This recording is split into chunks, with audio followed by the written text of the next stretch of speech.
অনেকটা বড় হবার পর আমরা বুঝতে পারি হাত ধরে ঘোরা, রেস্টুরেন্টে খাওয়া, ফোনে কথা বলা, শুধু আমি আছি বলা মানেই ভালোবাসা নয়। পাশে আছি বলা অনেক সহজ, কিন্তু পাশে থাকা অনেক কঠিন কাজ।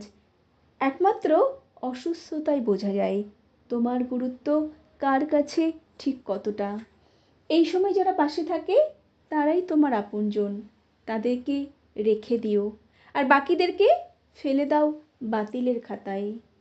আজকের দিনে যেখানে সম্পর্ক এত ঠুনকো, এক রাতের মধ্যে ভালোবাসার মানুষ বদলে যায়।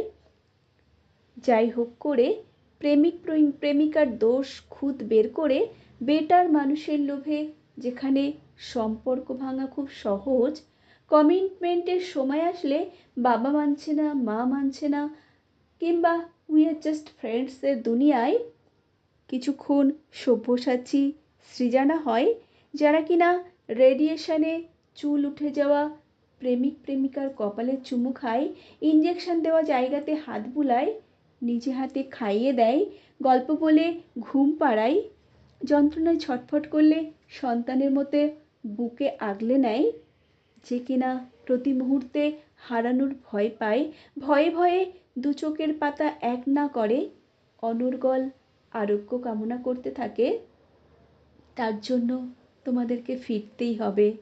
তোমাদের ফিরতেই হবে। যারা পার্টনারকে টেকেন ফর গ্র্যান্টেড নেয়, ব্যস্ততার নামে অবহেলা না করে মানুষটাকে থাকতে ভালোবাসুন।